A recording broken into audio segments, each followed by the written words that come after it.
Thanks for coming, everyone. So this is just a PolicyEngine workshop. So we're PolicyEngine, that's Max and myself, Nikhil. We are a non-profit that aims to essentially just compute the impact of public policy. So UBI being a public policy, that makes up quite a big part of the policies that we look at. We're just going to go through designing and analysing some custom basic income policies and kind of going through how they look, maybe distributionally, or how they affect poverty and things like that.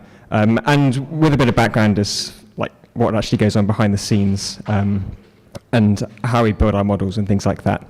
You can see these slides at workshop.policyengine.org if you want to jump ahead or go back to something that we missed. Okay, so this is our plan for the hour, and we've got essentially an hour where we'll go through the main demo and a bit of background. So we'll start with some history and motivation. So essentially what started the project that we've built that lets you see how different policies actually impact people and what PolicyEngine does. And then we'll go through a brief demo. So we'll have a go at building a policy that replaces the CTC with a child allowance and seeing how that affects the distribution of income and things like that. And then we'll have a pretty interactive part. So we'll go through and give you an exercise to see if you can come up with your own policy, maybe taking some inspiration from some other stuff that we looked at, but equally maybe just creating something that you've thought of.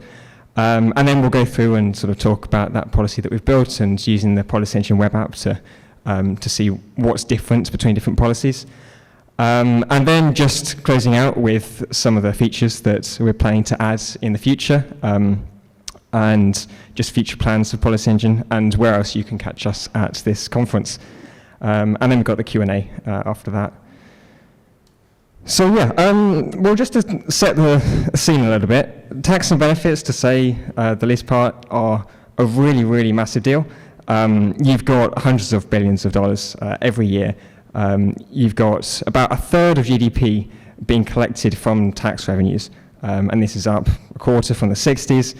And then of that tax revenue that gets collected, government spends about a third of that on cash benefits, and other government spending, like in-kind benefits, make up the other part of that. So that's a lot of money, and it also means quite a lot to people. So you've got a load of different groups that all care a lot about what happens with tax and benefits and how different policies are going to actually affect people. So one of those is voters, and voters, as all of us, mainly care about how does policy affect me? Like, what does this tax reform actually mean for my bank balance at the end of the year? And that's a pretty important question, so we probably need to be able to answer that for any particular voter in any part of the country. And then on the other end of the spectrum, in terms of people who get into the sort of policy wonk details of stuff, are policymakers. So the people who actually write the law should have a pretty which should, by whatever means, have a pretty good idea of how exactly it's going to affect people. That's a pretty important question. And then you've got all the people in between whose job it is to kind of take information from one side and transfer it to the other. So you've got the media who need to take policies that have been written or proposed by policymakers and then explain it and go through how to compute your impact for different voters. And vice versa, you've got advocacy, which is going to go from voters to policymakers to try and advocate for particular policies. But the main issue here is that all of these people, to actually get the answers to the questions that they want to know, need to have some kind of evidence base to draw off, and this mainly looks like multiple different tax benefit models. You've got a whole assortment of things that we use to figure out how policies affect people. But often this is quite fragmented. So you've got, in the UK you've got like 5 different models. In the US you've got much more than that. But if we can have a kind of fixed evidence base from which to draw policy impacts from, then that would mean that everyone's kind of just talking from the same level playing field, and we're all using the same models maybe, and we all can just disagree on the politics of it rather than on the methodology and things like that. So yeah, that's one of the things that we're trying to accomplish here. So PolicyEngine's mission is to compute the impact of public policy for the world. And what that essentially just means is we just want to know how tax benefit policy actually affects people and groups of people across the country. And not just this country, but we've also done some stuff in the UK as well. So yeah, we just want to compute the impact of public policy so that we can maybe come up with better ones. That might be nice. So yeah, this originally started inside a think tank called the UBI Centre, which Max founded a few years ago.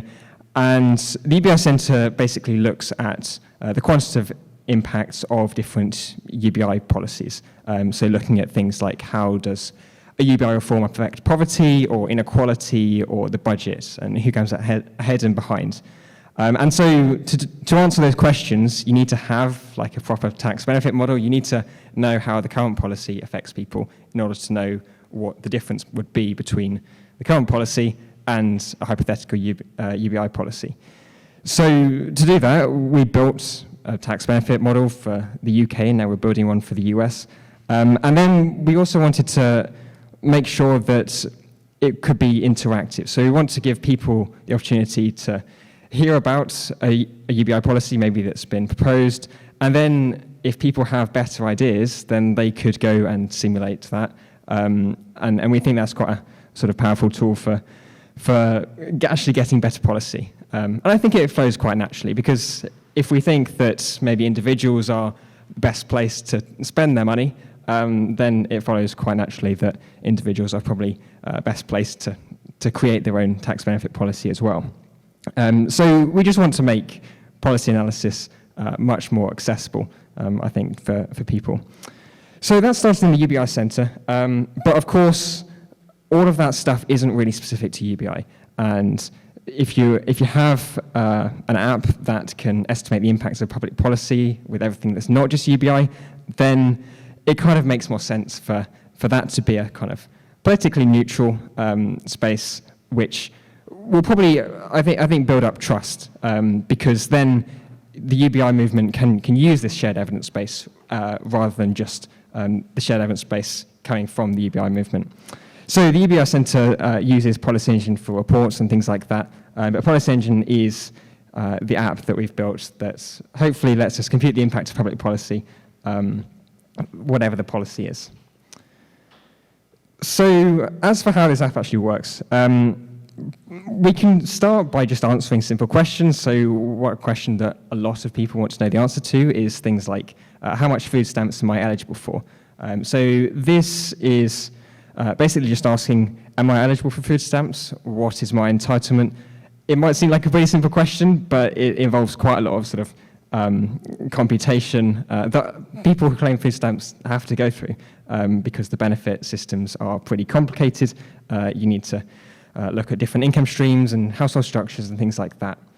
So any model which tells you how much food stamps you're going to be eligible for has to encode all the policy rules and actually simulate it.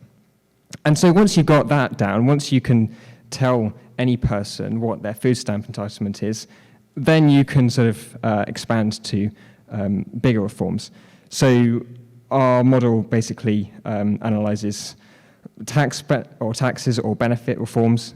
So this is one intricate reform, and this is the Green Party's 2019 manifesto, but updated to current year.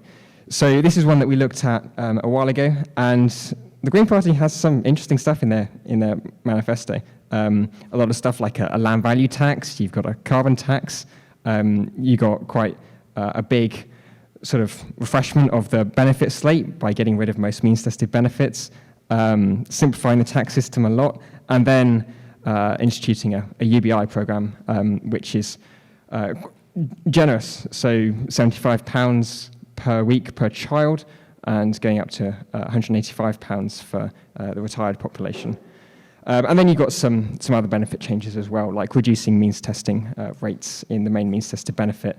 So this is the kind of scale of reform that I think it's important to be able to actually put into a model, because for something as complex as this, it's almost definitely going to have big effects on the tax benefit system. And so we probably need to know what those big effects actually are. So yeah, actually how this works is essentially we just start from, let's say we're just looking at one person. So we might know how much gross income they have, how much employment income and things like that. And we might know some other properties about this person, so number of kids. So then what the model does is it looks at tax laws and benefit laws and basically just simulates what their tax liability is or what their benefits are. So here with 100K of gross income, they don't qualify for any benefits. And then we can arrive at their net income, so market income plus benefits less taxes. And so then once you've got this bit, once you've got a model that can do this for any row, then it's not really that hard to just jump to a bigger population. So maybe we're looking at a survey data set. And that's really the way that most analyses of big UBI policies are carried out. You basically take a weighted survey data set and you simulate tax and benefits for each one of those, and then you add up the results. So you can calculate total tax liability, total benefits liability, and then if you wanted to change the rules, you could do that and see what changed in this bottom row, and that's how you would get an answer to how much this universal basic income reform affects the budget, or how much it'll cost, or things like that. And once you run this full process, you end up with some quite interesting results in nearly every case. So the one on the top left uses a microsimulation model to essentially plot the difference between current system net income and reform net income for tens of thousands of families in a survey data set. Or we might be interested in the distributional impact by grouping those families into income bins for a particular benefit reform. And so we can get these kind of really, really detailed outputs that people are definitely interested in. Like, people want to know if you propose a massive UBI proposal that kind of upends the current system, then we want to know how progressive is it, or what are the dots in that chart that come out behind, maybe. Those are all important things. So when we've got that, of course, there are lots of models that do this kinds of thing. But I think transparency is important because a lot of models sort of lie at different points along this spectrum. At the low end, you can just build a model that does this and just publish reports and keep the code sort of hidden away within a particular institution. And that's great because you get some research output. But then what's even better is if you can publish aggregates. So if you can say, well, you know our model's good because if we try to simulate the current system, we're not that far off from what it actually is. And then the next step is maybe you make the model public. So you say, okay, well, here's the code, or not the code, but you say you can download the model and simulate it on your own reforms if you'd like. And that also builds trust because people can play around with the model and see what outputs it actually generates. But that's not quite as good as if you open source the model itself. So if you say, okay, here's the model and here's all the code, you can see exactly what the internals of it look like. That makes it more open to people who want to maybe improve the model. And people can also find bugs in the model, which exist in every microsimulation model. And then finally, which is what we tried to get to, is you can build like an app that makes it so that you don't have to go through all the process of actually running the model on a complex computer system. If we can make it so that these models are open to everyone, then that should be a good thing because that means that more people can play around with UBI policies and more people can see exactly how their ideas would fare in reality. So yeah, with that, we can sort of have a go at using this model. And one of the ideas is to replace the CTC with a universal child allowance. But Max is going to take you through that. Cool. Thanks, Nikhil, for the overview. we are now going to jump in to actually see PolicyEngine in action. Let me move this a little closer. Yeah, so you can also follow along if you'd like to. You can go to policyengine.org. Again, you can see these slides at workshop.policyengine.org.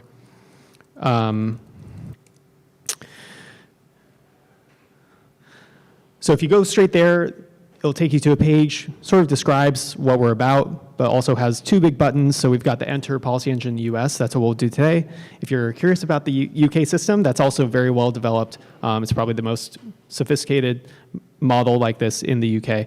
But here on PolicyEngine US, it will take you to our app. And I'm going to zoom in a bit. Oop, too far. So the first thing you see is a page where you can describe your household. And this is where, once you enter your information, we will compute your taxes and your benefits that you're eligible for. So this is sort of a first as well. There's no app other than ours that computes both taxes and benefits for a custom household. We estimate impacts from federal income taxes. We're working on state income taxes. We'll get there within the next probably year and a half or so, all 50 states, and we have Massachusetts so far. We also have programs like SNAP, the Affordable Connectivity Program, a broadband subsidy program, Lifeline.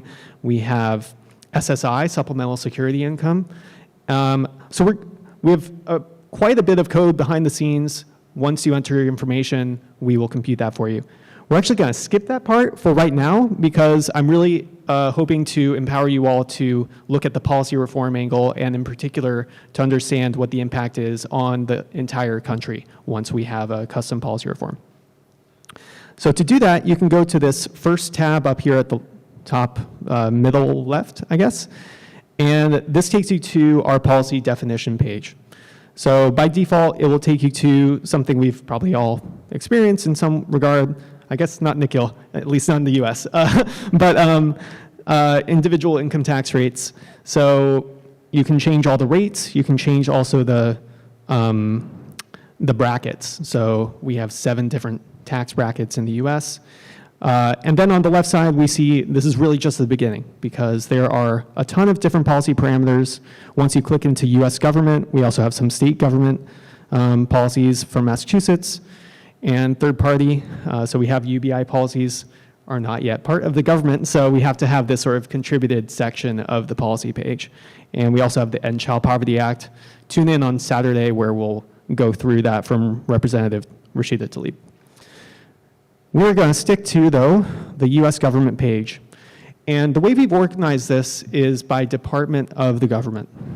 So the IRS is maybe the most important single department, but we also have these broadband subsidies as actually administered by the FCC, housing programs by HUD, HHS administers, for example, TANF, the SSA, Social Security Administration, administers SSI, so we can change a whole bunch of SSI parameters, and we can also change SNAP parameters through the USDA and school meals and WIC, which came up this morning. So what we're going to do is design a policy that replaces the child tax credit with a child allowance of $300 per month. And to do that, we've got this IRS credits, a whole bunch of credits are part of the tax code. And child tax credit, we've got this general, section here. So that makes it easy to just abolish these programs. You can also change the amounts, change the refundability perspective, change the phase out, phase in. All of these are customizable if you want to get into the details, and I hope we can do that later in the hour. For now, we're going to make a really simple reform, abolishing the CTC. And now we go into, to make a child allowance, the UBI Center page. So a child allowance is just a UBI for kids. So we've got this basic income amounts, and we can specify the UBI amount we want for every age group. So we actually have 4 different age groups: young children, older children, actually, sorry, I guess we have 5 now. Young adults, which feels like the Mach 5, like Razor or something. We just keep adding these age bins. But young adults, older adults, and then seniors. So generally have very different treatments in terms of the tax and benefit system today. So if you want to emulate those, we can do that through the UBI system. So the simplest way, we can just change this to 3,600. That's going to be 300 times 12. Or wait, did we make it 3,000 actually? No, that's right. Okay. And we can actually just increase the age at which someone becomes an older child. So we could also make it 3,600 in both the young child and older child. This is just either way works. So this is going to be 3,600 per year. And now we can click this Calculate US Impact button. The zoom makes this a little challenging. And what this is doing is exactly what Nikhil described before. It's taking this representative survey data set it's from the current population survey. And for every record, it's calculating the CTC, abolishing it, calculating the child allowance for those households, and then computing the net impact. So this is a pretty expensive reform. It's going to cost $143 billion per year to replace the CTC with the child allowance, but has really huge distributional consequences. So poverty would fall by a fifth, most or almost the entire country. Is this the Mitt Romney number? I think it is. That's a little awkward. So 47% of people come out ahead. There are actually some people who come up behind, but basically, and I think that's because the child tax credit has some rules that applied not just to young children. But now we've got a whole bunch of charts. So we can see, okay, tax revenues would rise by 108 billion. That's because the CTC is, that's about the cost of that. But benefit outlays rise by 251. So the net impact is going to be the difference between those two. You can see the poverty impact by age group. So child poverty falls by 45%. Overall falls by 19%, as we saw before. We can also look at the deep poverty impact. So there's folks living below half the poverty line. And this is something that UBI, these guaranteed income programs, are extremely effective at reducing because a lot of the existing programs fail, they just fail to reach the poorest households. So that would cut deep child poverty by about 84%. You may have seen a chart like this, so income by decile, what the impact is. So the bottom decile would see their income rise by 11% on average. We can also see the impact in absolute terms. So it would go up by 1,300 per year or so. And here's one chart I think is not super common. So this is the share of people in each decile who come out ahead or behind. So these green bars indicate that that share of the population comes out ahead, and the dark green is actually the share who gain more than 5%. So this is going to be a meaningful impact to their net income. And as we saw before, these grays are people who come out behind from the reform. And the last thing we see here is the income inequality impact. So there are lots of different ways to measure inequality, but essentially all of them fall a modest amount from 1% to 2% from this reform. And by the way, I know this is like not a standard being on the stage thing, so if anyone has questions along the way, feel free to just, yeah, great, perfect. And I'll repeat them into the mic for the folks on camera.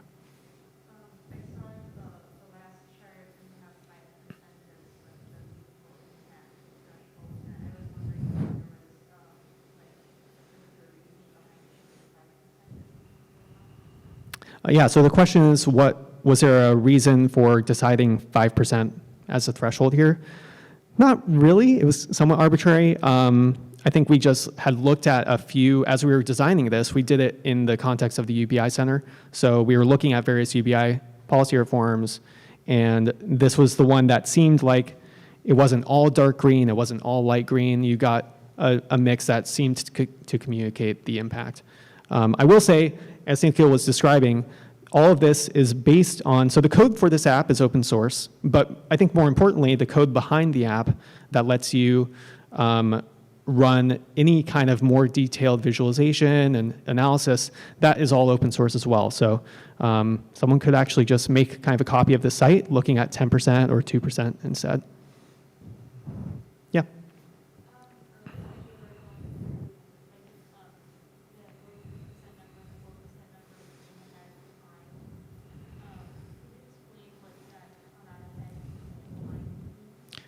Yeah, so the question is, what does the 47% coming out ahead and 4% behind mean?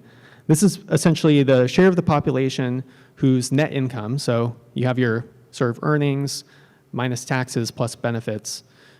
Is that a higher number or a lower number in the new scenario compared to where you are today? So most people would essentially be in households that get more from the child allowance than they would from the CTC, so their net income is going to increase. Some people actually get more from the CTC than the child allowance, so they'd be worse off. Yeah?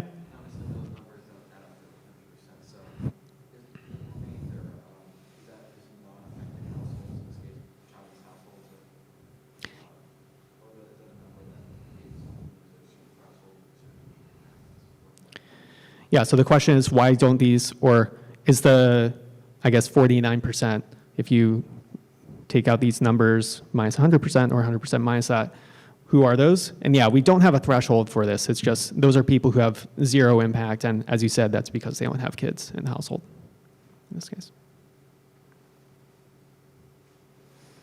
Awesome. Okay, so with that, we're going to, I think, start to get your computers out if you have them. Would encourage you. You can also do it on your phone. It's not like the most amazing mobile app on the planet, but it does work. You'll be able to do this exercise. So we've actually pre-computed a few ways to offset the cost of this program. As we saw, it's I think 143 billion. So we'll just give you a few minutes to try, and we'll sort of go around the room if you have questions or help you out to offset some of that cost with a tax reform. And I'll also remind you that the context, I guess we should put the whole thing in here. We're repealing the refundable and non-refundable portions of the child tax credit. That's the entirety of it. And we're replacing it with a $3,600 per year child allowance. And in addition, you're going to raise the bottom two tax rates to 14%.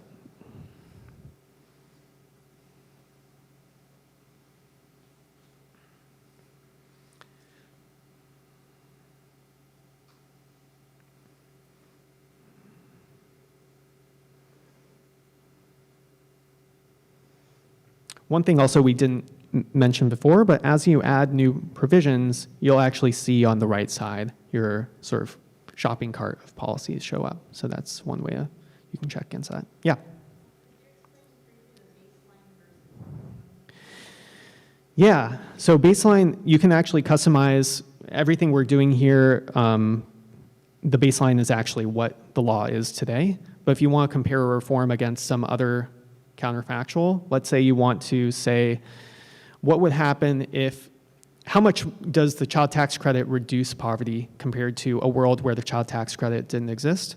What you would do in that case is repeal the child tax credit in the baseline and then sort of unrepeal it in the reform.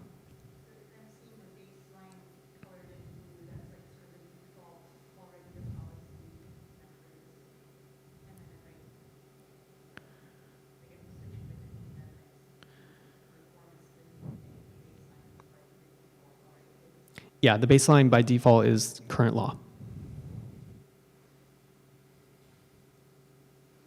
And you wanted the bottom two tax brackets at 14%? That's right.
How's it going? Anyone have a result?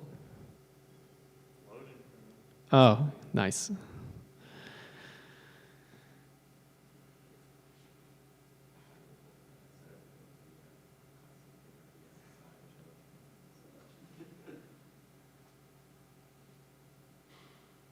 So now you want further offset, or did you just want us to? Yeah, so the end goal is going to be repealing the child tax credit, adding a $3,600 child allowance, and upping the tax rates to 14%. And that should be moderately close to budget neutral. You got it? Hey. Yeah.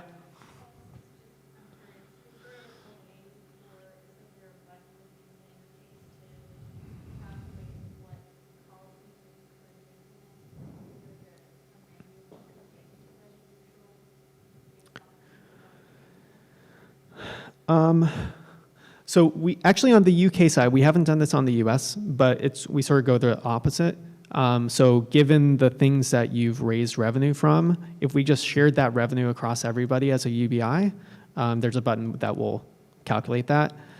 There are so many, we have hundreds, maybe over 1,000 policy parameters now. So kind of the sky's the limit. We don't have a system to suggest that yet.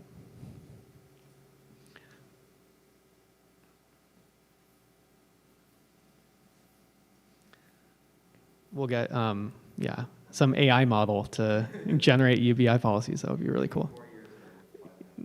Perfect.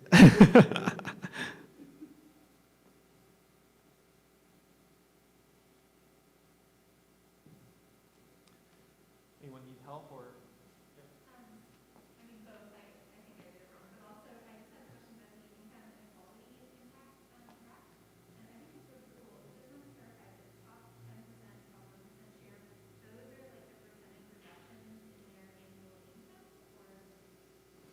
Yeah, so the question was about the income inequality chart. We have 3 charts. One is the Gini index, which is sort of a very comprehensive metric that summarizes overall inequality.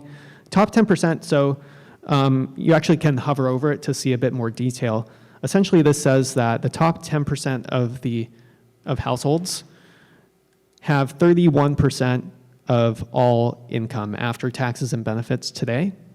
And after this reform, that would fall to 30.5%. And then similarly, the top 1% controls 7.3%, that would fall to 7.2%.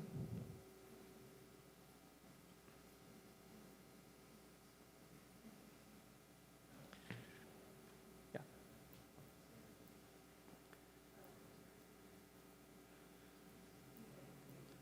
Do folks want some more time or, oh, yeah.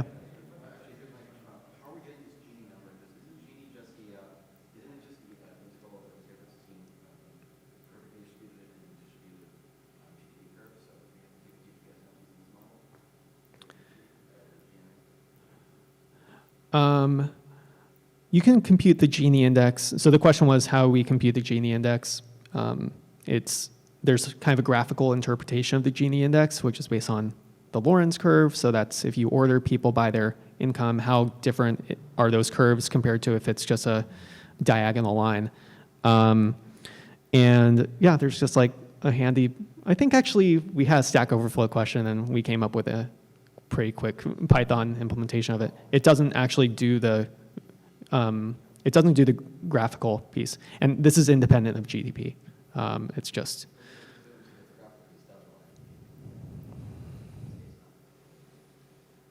it does not. You don't need GDP. How are folks doing? Do you want to move on, or anyone want more help? All right. I think that means we can probably move on. We're going to get into groups in a sec, actually, so you'll be able to design your own policies. I think there will be a bit more interaction. We'll continue to walk around. So I just want to, before that, kind of inspire you. You mentioned, what are the range of policy options? And there are many that we haven't done, but I'll just throw out a few that we have been involved in. So we've been in existence longer on the UK side, so you'll see a lot of UK representation here. For example, the UBI Lab network proposed what's called a resilience UBI. This was essentially just a totally unfunded UBI, a way to stimulate the economy amid COVID. There was a proposal that would replace the existing system or some new reform that came out in the UK with a budget-neutral universal payment. We looked at carbon dividend. Nikhil talked about the Green Party. We've also got some tax reform, UBI, a land value tax. Sorry, we don't actually have land value tax and carbon tax yet in the US model. So this is but stay tuned. We will definitely add it. Also looked at actually a guaranteed income program in Cambridge that was discussed in this morning's session. So how does that affect work incentives? And then, I think those are kind of the schemes that we've looked at. So with that, we're going to take now 10 minutes to just sort of craft your own basic income policy and really just see what kinds of tax reforms might interest you. I'll just briefly sort of go through what we have again. So we have lots of different tax reforms. You can change the tax rates. You can actually, so we have up to 6 rates, I guess, or 6 brackets, so 7 rates. Lots of different credits. So if you're familiar with the earned income tax credit, you can repeal that as well. You can repeal or modify some of the pieces of the SNAP program. So eligibility, depending on your share of the poverty line. So all of these things will move the revenue either up or down. And from there, you can start to pair it with the most important piece for this conference, at least, which is third party, UBI center, basic income. And you can also have it not be a universal basic income, but phase out with income as well, if you so choose, with the phase out piece. So it's 11:45. We'll come back at 11:55 and continue to sort of raise your hands if you have questions.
Actually, looking at the time, I think we'll just take 5 minutes for this part, and then we'll get into groups so you can share what you've proposed.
So I think we're going to we don't want to eat into lunch for sure. So we're going to skip over the part of sharing it with a couple of folks near you. And I'd just love to invite you to shout out what policies you came up with and what you learned. We're a pretty small group here, so I think that should work well. Any volunteers? I tried to do a basic income with a phase out at 100,000 for everyone, I think. Doing the same child allowance plus $1,000 for adults with the same revenue raisers. And now it has 124 billion net cost. Awesome. Okay, so that was a policy. Let's see if I remember it. It was basically a phase out after $100,000 at 5% of income, and plus, so the child allowance plus $1,000 per adult. Yes, and I did the adult max age 1,000. Okay. Yep. Awesome. And that was 120 billion or so? Yeah. What was it? 64% now come out 64% come ahead. out ahead. Nice. What was the poverty impact? 29. 29% poverty impact. Cool. Any other takers? How'd that compare to your expectations? Higher, honestly. Only $1,000. I guess there's a lot of adults. Yeah. Also, I've used this before. So Cheater. don't All right. I think it has a bit of a learning curve, but it's not too complicated. Well, I'm glad, yeah, I guess for the video. So definitely a bit of a learning curve. There's a lot going on with the app, and we will be around the conference the entire, from here, tomorrow, Saturday. So feel free to reach out if you have questions. But yeah, before we move on into feedback or anything, any other surprising things things you learned about? Yeah. Well, I just decided to try like an interesting, not really interesting policy, but I want to see basically surround the amounts which seniors and adults got on SSI. What would be the impact? It turns out senior service would be probably really need SSI. As a senior recovery rose 3,213%. So repealing SSI increased senior poverty by over 3,000%. However, there was a 20% poverty positive impact for one reporting. Okay. Just given SSI's average payout is just giving that to young adults, smaller age range of 16 to 24, that ends up with a positive poverty impact. A lot of seeing this, which goes from 0.1 to 32%. Gotcha. Okay, so shifting the amount that we spend from SSI, which mostly benefits seniors, also people with disabilities, shifting that to a young adult UBI would reduce poverty or increase poverty, did you say? It would actually reduce poverty overall. That's pretty interesting. Yeah, I think we did something, I think, for the UK showing that the poverty rate peaks at roughly age, I think, 22. So after people get out of college, and then very old people as well. So, Awesome. Okay, so I think we'll wrap up here, and I think, Nikhil, you can take these last parts more about sort of what you would like to see in the app, and then we'll share some of our future plans with you as well.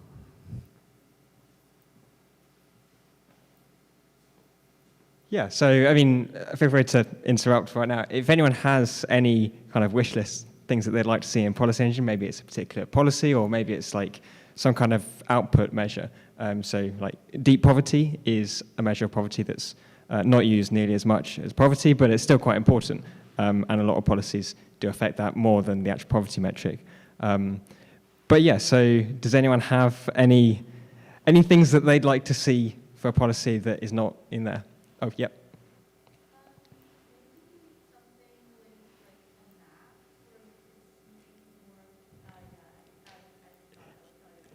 Yeah, we were actually talking about that earlier. So like a heat map type thing of like the states of the US or something.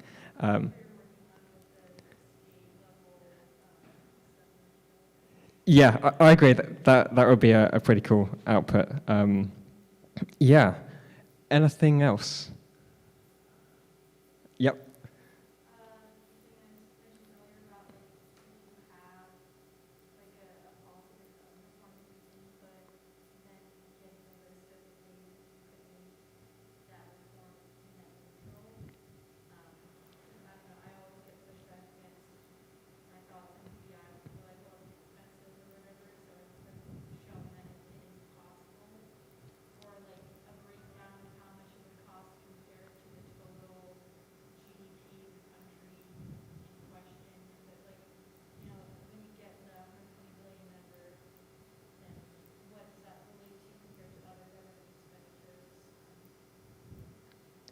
Yeah, no, definitely, because the budget neutrality one is a pretty interesting one because, I mean, you can make it neutral, I mean, by changing UBI amounts or by changing tax rates and things like that. That gets a lot more complicated as well when you start getting into like labor supply responses and that sort of area. But yeah, that would be pretty cool as well. Well, I love the request for a solver tool or a minimizing tool. But the second one is, I really wish there was the option to adjust Social Security in general. Again, that's a little more complicated to adjust for, but given that there are elements of Social Security expenditures that could be relevant to this. Yeah, so Social Security parameters definitely would be very interesting to look at. And of course, because that's a policy that is kind of quite far ahead looking in its scope. So yeah, that would definitely be quite cool as well. Yeah. Anything else? Oh, yep.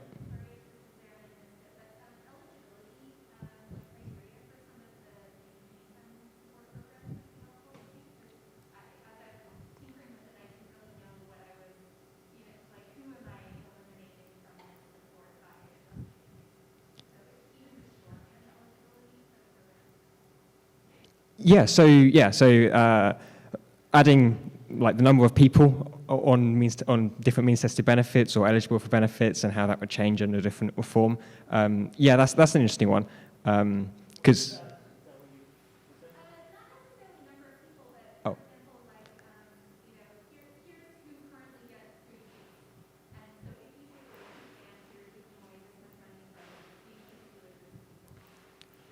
Right, got it. So yeah, splitting the impacts down not just into like the decile groups, but also the populations and who those populations actually are claiming the benefits.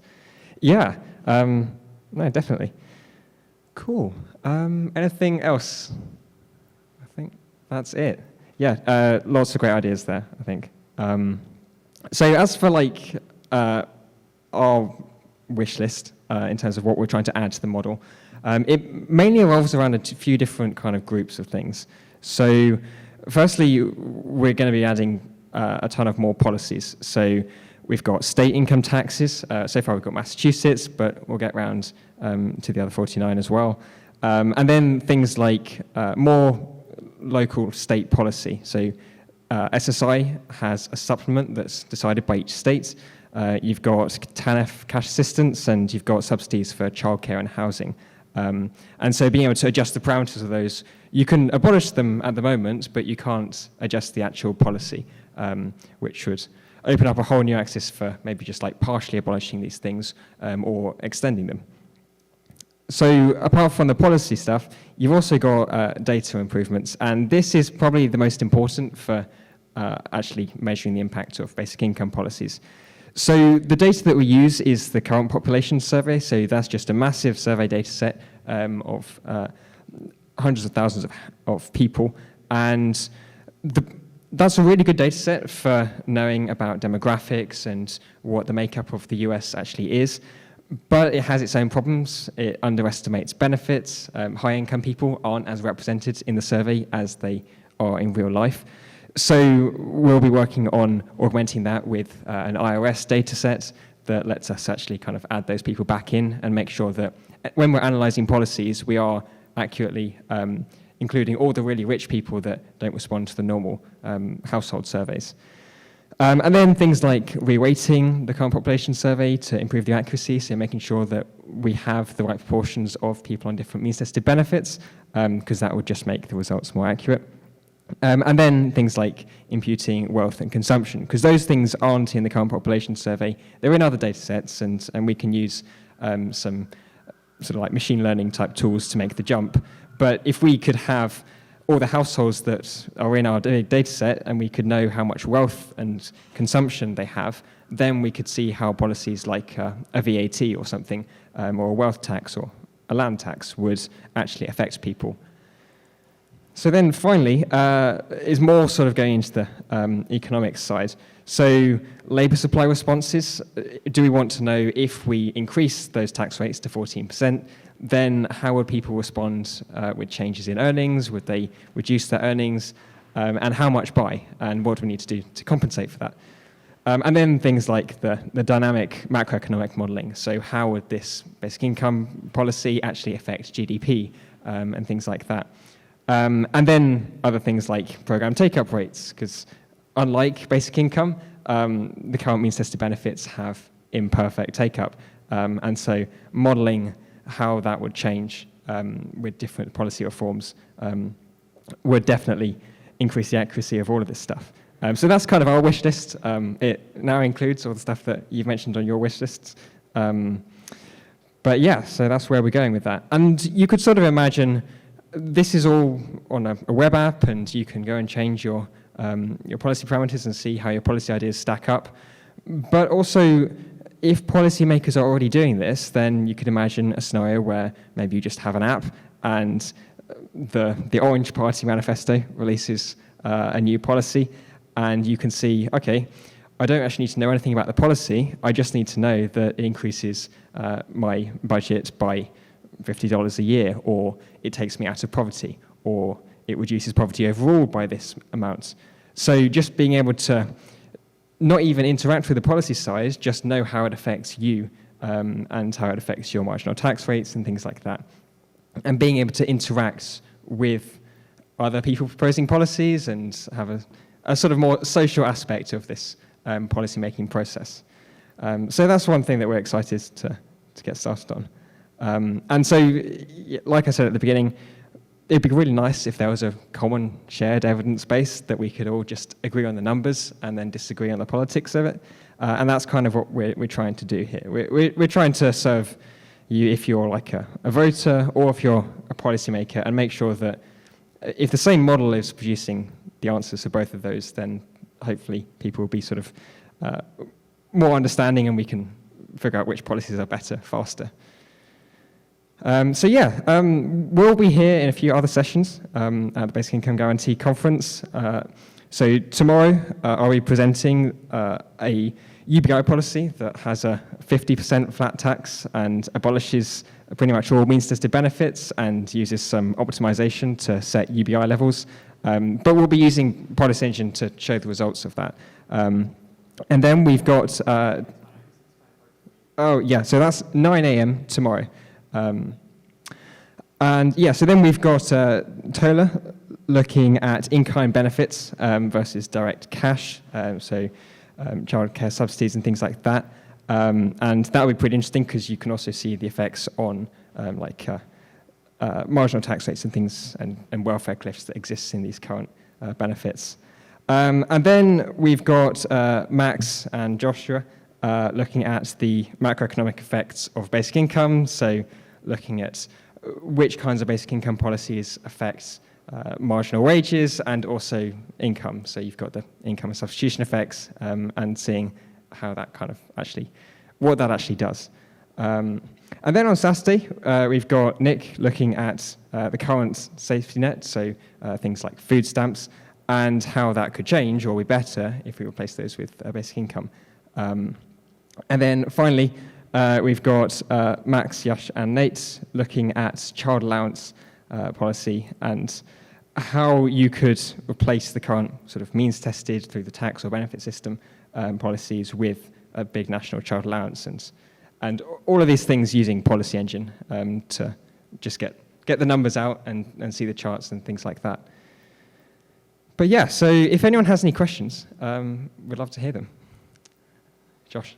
About your wish list, the dynamic macroeconomic modeling. Yeah. Can you go into a little more detail about what's being planned for that? Yeah, so, well, in the long run, we'd like to hook up a big macroeconomic model called OG USA with our static model. So our static model just assumes that no one's going to adjust any of their behavior, so, which is an assumption that a lot of models make, but it's not a perfect assumption. So we just calculate the changes in tax liability. But what you can do is you can, it gets quite technical, but you can basically fit functions that define how your marginal tax rate or your net income changes, your employment income changes, and then say that these representative households, how are they going to maximize their sort of personal profit and their utility in response to different overall tax benefit functions. And then you can have households optimize their utility and see how that would change the different policy scenarios. So that's the kind of direction that we're headed in. Awesome. Any other questions? Yeah, Jack. So we didn't really get into the household impact that much, but do you imagine like using this to kind of for instance, people implementing basic income pilots who are worried about benefit interactions? Is that something? Is that a use case you're imagining? And is that like fully like, let's say I'm the mayor of whatever city and want to implement something and want to know if I give people $1,000 a month, how much are they going to lose in SNAP or housing or whatnot, unless I get like some waivers or whatever. Is that implemented now? And if not, is that... Yeah, so that is absolutely a use case. So the question is, on the looking at specific households, could we use that for understanding in pilot programs where the recipients would be better or worse off, or what kind of things would happen to their benefits? And yeah, so that's definitely a use case that we're working on. We've also got our API, so we essentially make it so that you don't have to go through the current web app interface. You can just send out a load of individual households and just get the answers back in a machine-readable form, so you can see how benefits change, how taxes change, and for guaranteed income pilots, a lot of the time, benefits will fall a lot. So getting those answers is definitely something we're working on. Yeah, let's have a look at that. So we can actually take a look at the household impact. So you've got your policy screen, which we've looked at, and the US impact page that we've looked at. But we've also got a Your Household tab here. And this one basically just lets you program in a custom household. Maybe it's yours, maybe it's someone else's, and then see how your specific situation changes. So, for example, we could go... Let's just use the existing policy. Yeah, let's just do that. Oh.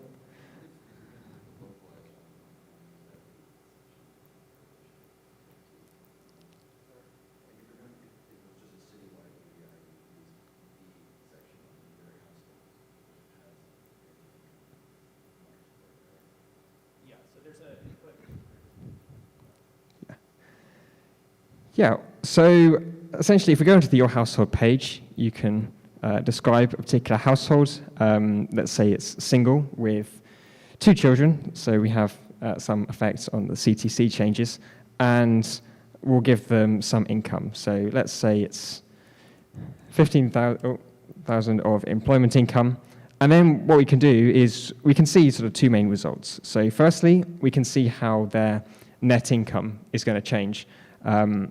So this is going to go away and calculate in the baseline and other form what are their taxes, what are their benefits, what is their overall net income. And it's going to come back with this table, which says that, okay, you are going to be $5,300 better off per year.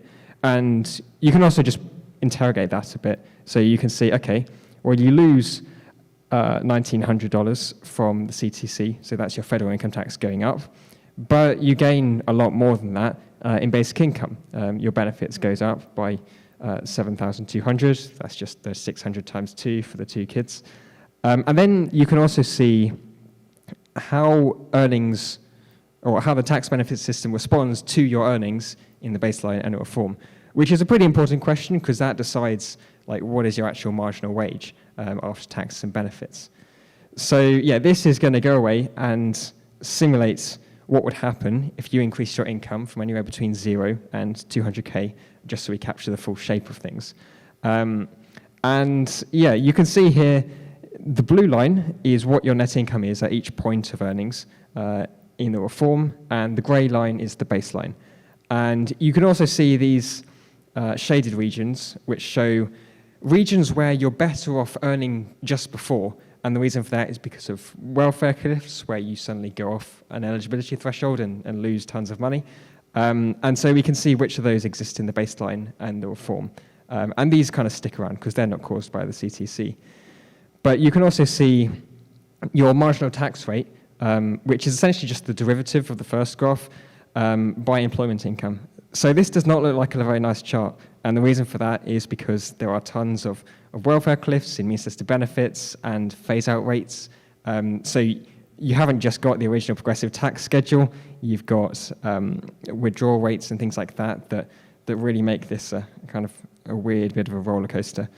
But yeah, and you can see how the difference is. So you can see this policy reform has a much bigger effect on you if you earn nothing than if you earn 50K or something like that. And you can see that it actually increases your marginal tax rates a bit because of the phase-in effects of the CTC that we're now losing. But then it only affects in a specific region. But yeah, so any questions about the... Oh, yep, Daryl.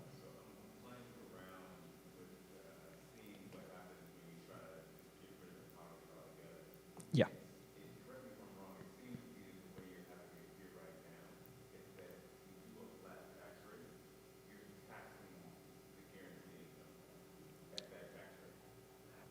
So we're not taxing the guaranteed income. So if you're, I know the policy you're talking about.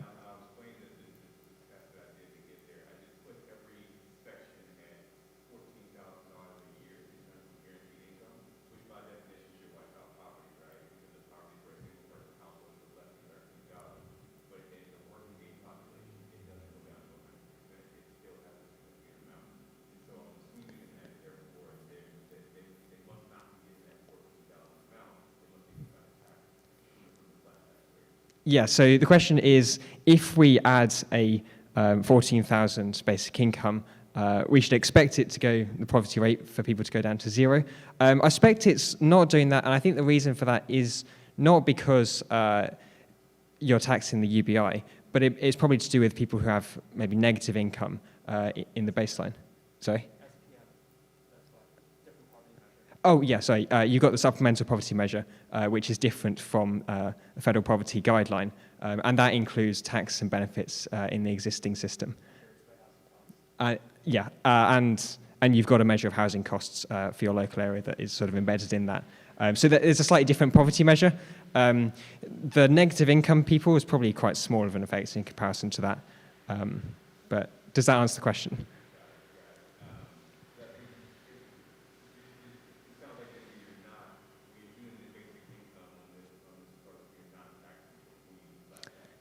Yeah, basic income is not taxable. A completely tax-free payment on this policy. Yeah. Cool. Josh.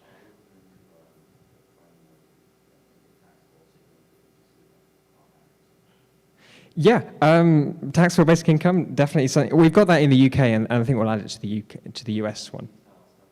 Sorry?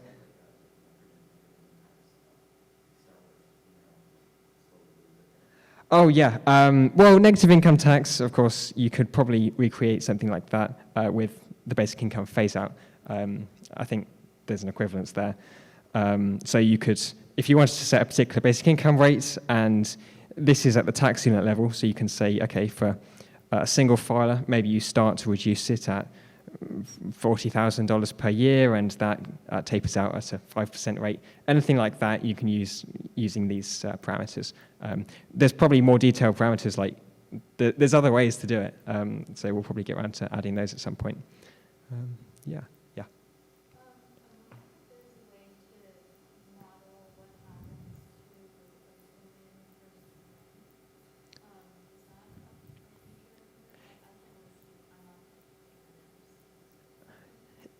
Yeah, so we don't have that on the US impacts yet. We might add that to the US impact page.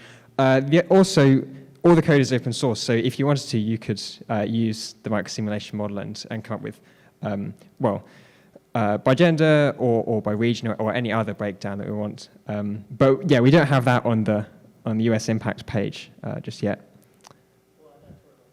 Yeah. Any other questions? I think we're all good. Thank you all so much. Yeah. It was really fun for being guinea pigs, and yeah, we'll be around. So looking forward to working. Yeah, thanks everyone.